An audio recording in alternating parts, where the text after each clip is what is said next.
Перш за все, Екструтек – це конференція. Конференція, яку придумали ми для того, щоб популяризувати ті технології, які на той час були не дуже поширені. Ми даємо інформацію, пов'язану з впровадженням екструзійних технологій, зараз вже екструзійних технологій, віджиму олії. Потрібно було якось просувати не так саму свою техніку з цієї технології, як саму технологію. Ну і перше, що прийшло в голову, просто зібрати людей, які обертаються навколо всієї цієї тематики. Власне, в 2004 році так і відбулося перший раз, коли були десь 6-7 наукових інститутів, були виробники, переробники, були торговці сою. Подальший розвиток діяльності Екструтеку як конференційної діяльності, як діяльності, яка збирає людей навколо певної тематики, він поширився трохи на інші країни. Ми проводили таке саме в Аргентині. Ми залучали так само фахівців і професорів знаменитого Техаського A&M University. За, мабуть, історію Екструтеків в нас були люди, мабуть, країн з 35. Приймали участь люди з України, з Європейського Союзу, з країн СНД, з Індії. Використання екструзії досягло дуже широких меж. Тобто це і екструзія сої, і рибні корма, і корма для собак, і це переробка олії. Дійсно, все це змішалося в одну велику кашу. І люди, наприклад, які хотіли знати щось одне, вони приїжджали, вони не могли дочекатися, коли буде їхнє питання. І тому формат змінився докорінно, повністю. По-перше, розділення чітко на теми. перший день стосувався соєвої тематики, виробництво екструдованих full-fat продуктів, екструдованої і потім пресованої макухи. Була ще друга секція – паливні брикети. Відмовились від дуже затяжних доповідей, більш перейшли на такі ілюстровані доповіді, більш цікаві, без зайвих теорій. Менше проводилось навчання, більше проводилось демонстрації обладнання. Показували роботу нашого обладнання вживу, створювали лінії, отримання продукту, який потім учасники брали для того, щоб провести аналізи для себе, зробити висновки.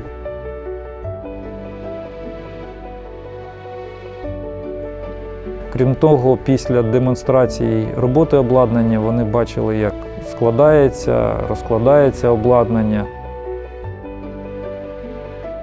Ми зробили майстер-класи і біля машин. А потім основне, що ми влаштували тут дискусію, тобто у форматі ток-шоу.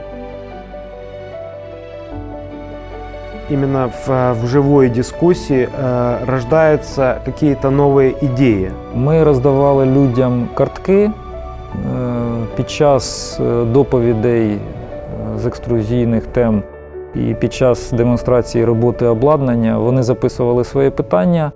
Потім ці питання розглядали запрошені нами експерти, тобто люди, які мають науковий і практичний досвід з їх експлуатації. Дуже важливий етап – це обмін досвідом, тому що, скажімо, ми являємося виробниками продукції, а люди, які експлуатують цю продукцію, вони бачать її трошки з іншої сторони. Можно привести такой живой пример. Люди работают на нашем оборудовании, они занимаются переработкой одного и того же продукта, к примеру, это соя. Но у каждого из этих переработчиков есть какие-то свои технологические хитрости, есть какие-то нюансы, они могут работать с разными видами сырья, они могут работать, преследуя различные цели. Таким образом, именно в ходе этих живых дискуссий мы помогаем себе совершенствовать оборудование, а новым клиентам помогаем определиться и избежать многих ошибок, которые делались в начале нашего этого пути.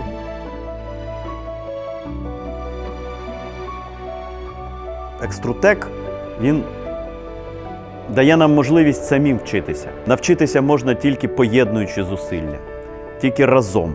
Тому що інформація зростає настільки швидко, що охопити одним розумом, навіть розумом однієї компанії, неможливо. Для того, щоб зрозуміти досконало якусь одну тему, навіть нам, виробникам, чи комусь іншому, чи навіть дослідникам, чи ще комусь, треба робити це з усіх боків разом. Найголовніша, на мій погляд, ідея цього всього – це сформувати середовище. Середовище, яке буде постійно у контакті і постійно мати вплив як на нас, як на виробників, так і, наприклад, на ту ж науку, щоб вона не займалася якимись відстороненими проєктами, а слугувала нарешті потребам бізнесу, потребам людей. Наша мета буде і остається в наступному році і ще років на 3, 4, 5 – це об'єднувати людей навколо цих тематик, які співпадають з нашою місією. Тобто ефективне виробництво, переробка біосировини, виробництво харчових продуктів і виробництво альтернативних джерел палива.